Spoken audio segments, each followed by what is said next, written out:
Келінімнен сабақ алып жүрмін. Екінші бөлім.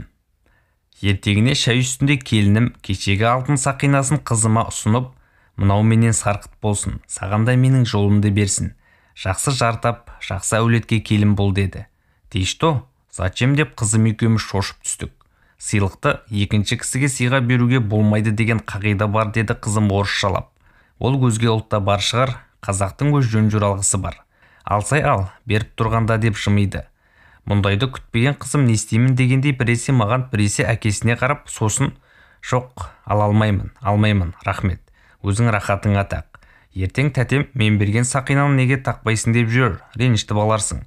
Негізі мен саған алтын салғым кеп жүрген. Маған ба? Не үшін? Не үшін? За твою доброту. За то, что осындай алтын жеңге болғаның үшін деді ойын жинақтай алмай. Біресе орысша, біресе қазақша сөйлеп. Менің ұққаным осы кезге дейін алтынды сыйға беріп те алтынды сыйға алып та көрдім. Бірақ бүгінгі оқиға түбегейлі санамды өзгерткендей. Дәрежесі бар керек адамдарға алтын сыйлап, өткенім барлардан алтынды сыйға алдым. Оның көбісі шынтуайтқа келгенде бақа есепке құрылатын.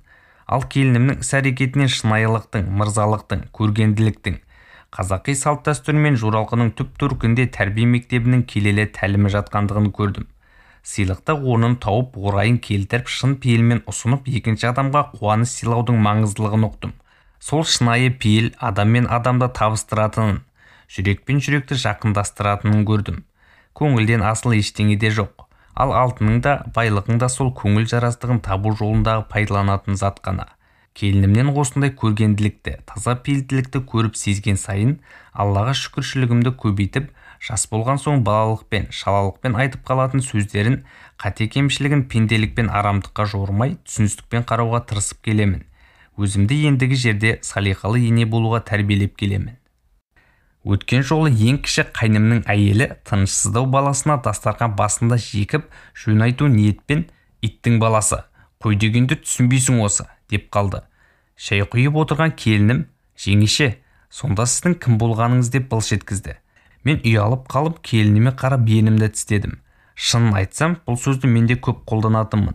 Аяуканың сөзі маңдайымнан соғып жібергенде әсер етіп көп ойландым. Расау, балам иттің баласы болса, менің кім болғаным, әкесінің кім болғаны. Тоба, мені де оқыған мәдениетті кісі дейді-ау. Маған ой салып көңілімді астан-кестен еткен келінімнің тағы бір сабағы осы болды. Сөз демекші, бірде супермаркетте жүргенбіз. Келінім танымайтын біреулермен сөйлесіп жатқан соң жандарына жақындадым. Шетелдік ерлі зайыптыларға бірдеңелер түсіндіріп жатыр.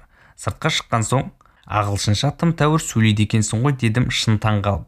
Ой, онша емес, студент кезімде ақылы ағылшын тілін үйрететін курста 3 жыл оқығанмын. Мектепті қазақша бітірдің бе? Жоқ, орысша.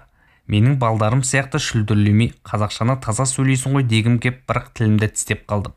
Онымды оқып қойғандай, біздің Қызылордада орыс пен кәрісіңнің өзі қазақша жақсы сөйлейді. Ауылдық жерлерде тіпті мақалдатады деді. Шаңырақта қазақша сөйледік дегенімізбен орысшамыз басым еді. Қызымды да ұлымды да ақылы оқытатын ағылшын курсына бердім. Заман талабына сай болсын дедім. Орыс тілін онсыз да таза сөйлейді. Айтпағым, қазақ тілін білудің қажеттілігі жоқ деген жаман пиғыл болған емес. Тек қазақ тілін жетік игеруі, таза сөйлеуі керек. Ал өз тіліне шорқақтық, сын, ұят деген ой миыма үш ұйықтасам келмепті. Ал менің жап-жас келінім мектепті орысша бітіріп, ағылшыншаны тым тәуір игерсе де, оларды қажетті жағдайда ғана қолданып ана тілінде сөйлейді. Сондықтан болар, ана тіліне сусындаған болмыс бітімі ұлттық құндылықтарды тез ұғып, тез түсініп, тез қабылдап, тез таниды. Ақылды, ақ жүрек келінім-ай, мен сені мақтан тұтамын. Ол бірде, сіздерде батагөй ата-енем бар, мен бақытты келінмін деп еді-ау. Ал мен, сенде ақылды келінім бар, он есе бақытты енемін. Келінімді мейірлене құшақтап, маладес жаным, дедім арқасынан қағып. Бірде құдалық той жиында үлкен құдағайды, яғни аяукамның әжесін көргенде ұната қоймадым. Әжім, тамыры білеуленген.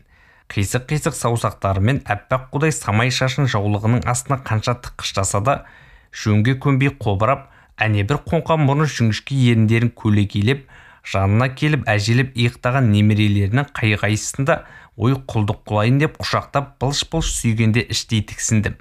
Ал қазір келінімді жақсы көрген сайын оның бойына керемет тәрбиенің ұрығын сепкен сол ұсқынсыздау, қоңқамырын үлкен құдағайды да жақсы көре бастағандаймын. Иә, менде кейбір көп жасағанның отбасы ошақ қасы ғана сөзі, ал келінімдей аз жасаған жастың да жөн көрсетер кезі болады екен. Міне солай, замандастарым. Мен осылайша үндемей ғана келінімнен сабақ алып жүрмін. Аймақанның Сақыпжаны. Дыбыстаған Аспандияр Нұрмұхаммед.